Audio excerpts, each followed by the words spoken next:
अनुपमा में काव्या चलने वाली है एक और घटिया चाल, जिसके चलते वनराज का उस पर गुस्सा फूटेगा। जी हाँ दोस्तों, बार बार अनुपमा से उसके बच्चों को छीनने की कोशिश करने वाली है काव्या।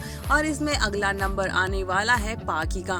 पाकी को डांस के बहाने उसे सपोर्ट करके वो अपनी तरफ करना चाहती है और अनुपमा के खिलाफ, ताकि अनुपमा से उसके बच्चे धीरे धीरे दूर हो जाए। और इस परिवार को तोड़ने की चाल काव्या चल रही है।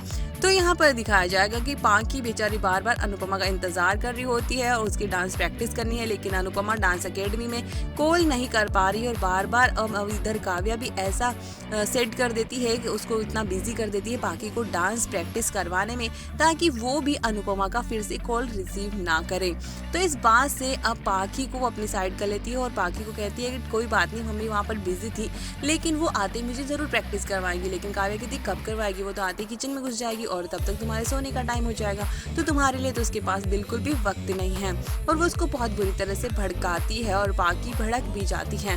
तो यहाँ पर पाकी और अनुपमा जैसे ही लौट कर आती है, पाकी सो रही होती है और सुबह होते ही पाकी और अनुपमा के बीच में काफी झगड़ा देखने को मिलता है। और पाकी परेशान हो जाती है, क्योंकि जब भी उसे अटेंशन नहीं मिलता है वो अपनी मम्मा से दूर जा रही है, मम्मा किसी और को अटेंशन दे रही है, पापा किसी अटेंशन दे रहे हैं, तो उसे बुरा लगता है। तो यही बात होने वाली है फिर से, और इस बात से वनराज ज्यादा गुस्सा हो जाएगा। और जब ये देखेगा कि अनुपमा से पाकी नाराज हो गई है और वो उससे थोड़ा सा नाराज चल रही है, तो ये बात उसे वनराज को पसंद नहीं आती कि अनुपमा के और पाकी के बीच में फिर से काव्या कुछ पंगा करने की कोशिश कर रही है। तो वनराज उसे कह देगा कि तुम इन दोनों के बीच में मत पड़ो, पहले तुमने किंजल के साथ भी ऐसा ही करने की कोशिश की, इन दोनों के बीच में आने की कोशिश की, पर हुआ क्या, वो तो दोनों फिर से एक हो गए। लेकिन तुम बार बार ये सब हरकतें करके अपना ही स्तर गिरा रही हो और अपनी औकात मत दिखाया करो बार बार। ये जब जो चीजें कर रही हो तुम्हें बिल्कुल भी पसंद शूट नहीं करती। अगर तुम्हें सपोर्ट करना है सच में ही, तो तुम अपने घर वालों को सही से अपनाओ, ना कि किसी और से दूर करके किसी को अपना बनाओ।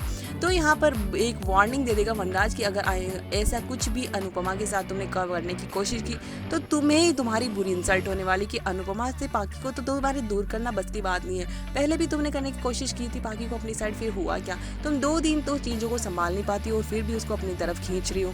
मतलब क्या है कि तुम्हारी इंसल्ट फिर से हो।